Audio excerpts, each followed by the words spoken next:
So the first tool that I'd like to propose is to discriminate. What do I mean by discriminating? Is that some people seem to think that sexual harassment is always is already flirting, like with somebody whistling in the street. A lot of women were mentioning, oh, I don't like, you know, they were looking at me in a different way. And so does that really matter? Is that really something that bugs you deeply? How can you go further than that? Is that really a problem they have? Maybe it's a problem you have. And so it's not exactly sexual harassment. I would like to give an example that's a bit more hardcore. So recently I was hitchhiking in Canada, and out there, out of 3 truck drivers offered for sex, or they asked for sex rather than offered. And one of them was not really good at communicating it. So instead of just asking, so would you like to, you know, $20 or something like that, he just put his hand on my thigh. And so I look at him and say, get it out, take it out. And so he says to me, oh, so you don't want to have sex? And I'm like, no, but you know, I could have panicked. I think it's really easy to panic in these moments because you freeze. I think guys, it's even worse the first time that they have a hand on their thigh. They're not expecting it at all. We kind of think that this can happen, right? But guys, the first time it happens, it's like,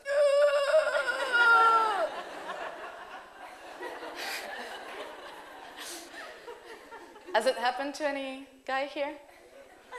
Oh, am I right? No? Yeah? Okay, all right. Tom says yes. Okay, and so I thought, well, is this a dangerous situation? No, but I have to tell him right away. And if he doesn't respect my answer, this is a problem. So I said, I'm really glad you asked, but no, thank you, that was nice. And he started laughing, of course. I got that from one of my friends. She was really, really shy. Her truck driver was extremely shy as well. And as she was going down from the truck, he said, excuse me, but would you sleep with me, please? And she was really, oh, no, but thanks for asking. That's very kind of you.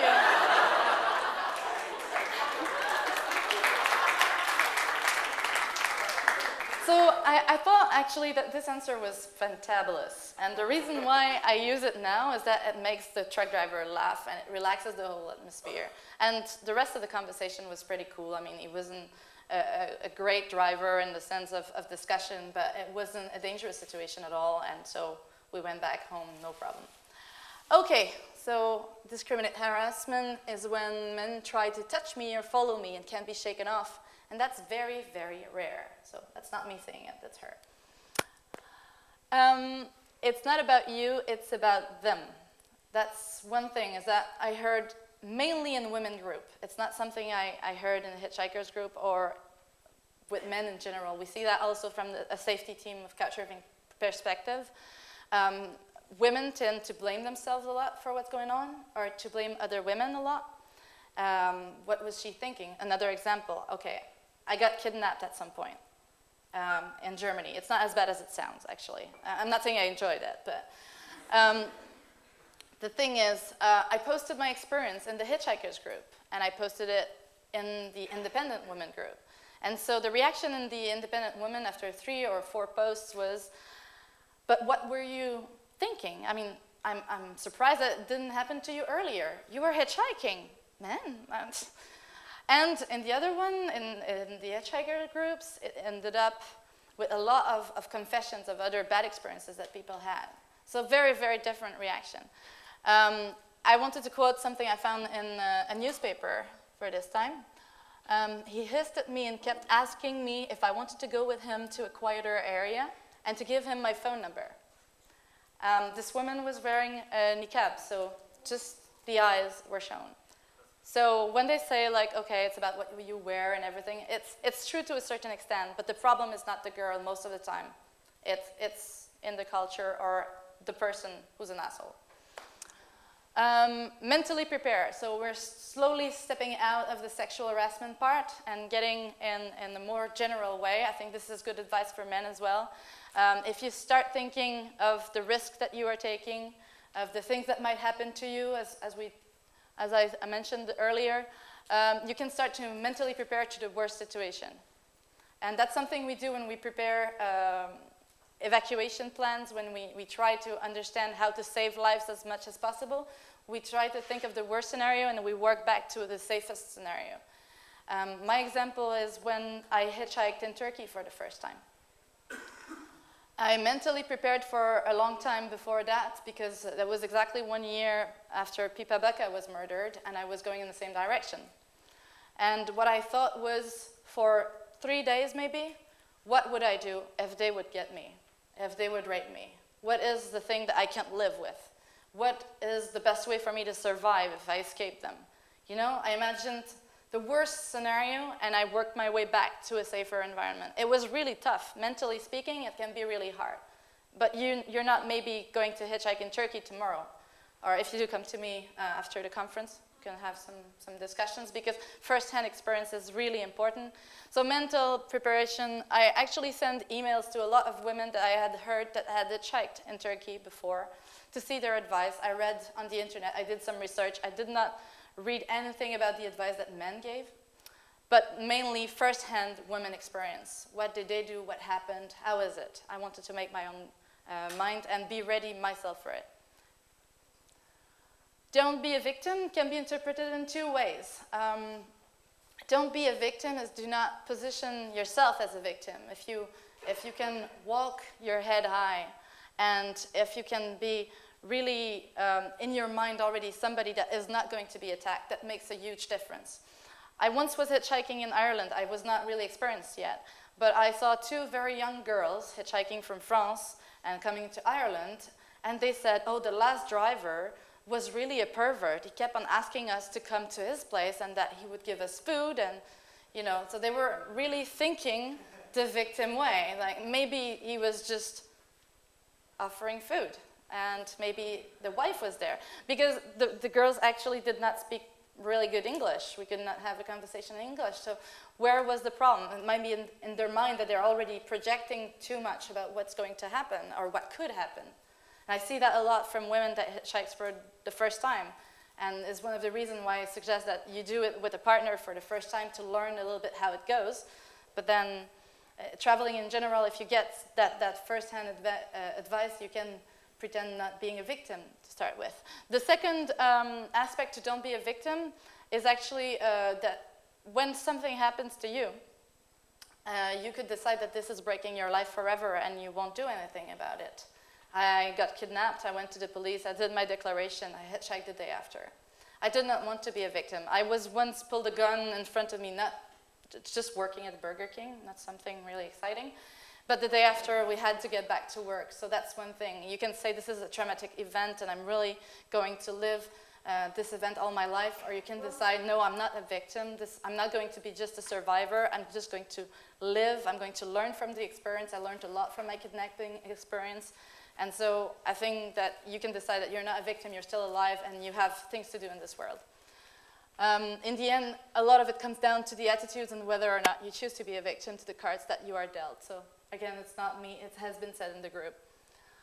Be assertive. So no, I don't want sex. I mean, it's pretty easy. No, I don't want to sleep with you. I will go find another host. I can go to a hostel. I hear a lot, especially on couchsurfing, people said, but what could I do? I couldn't tell him not to touch me. Yes, you could.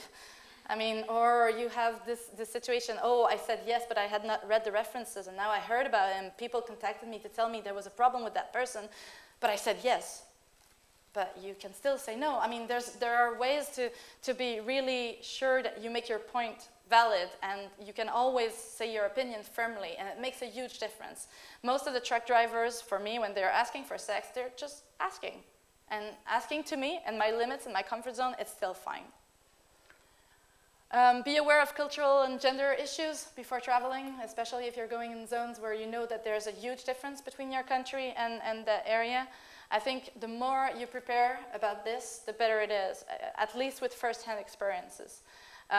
Some women seem to be able to go through without having any of this information. They really adapt well, but most don't.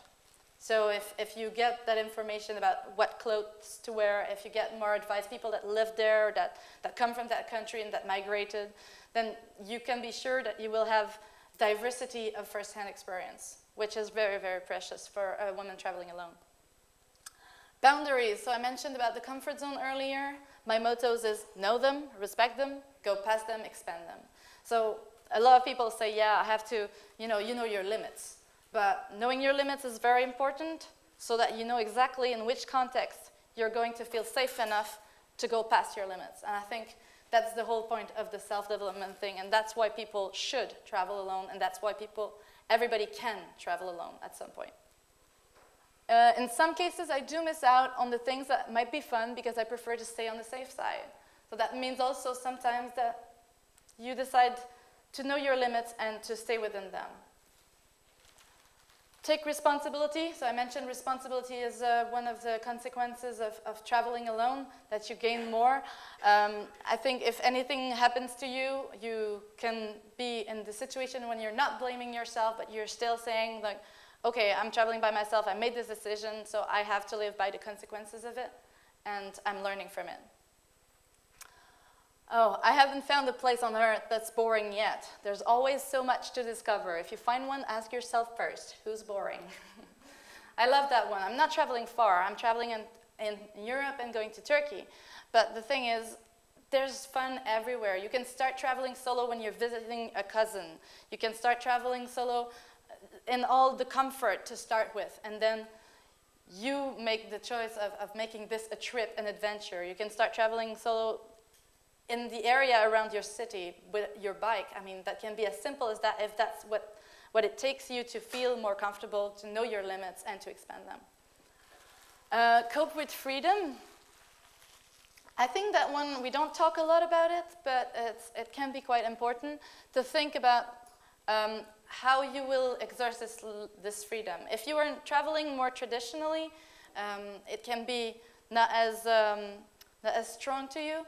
But if you're traveling vagabonding or hitchhiking, sometimes this freedom brings you to situations that you don't like, and you have to cope with it, or that are fantastic, and that you don't know how to come back. So it's something that goes with the mental preparation as well. It's a wonderful feeling to be able to wake up near any road and know that you can go either north or south, and it won't matter to anyone. I love that one. Ask for help. I mentioned it a bit earlier, so I won't talk much about that one, just learn about it. And this is the last slide. It's a conclusion I found also on the thread. When you travel alone, you are never alone. So you start as being alone maybe in your head, in your planning, in your conception, but you find out really soon that there's everybody around you that are waiting for an interaction with you.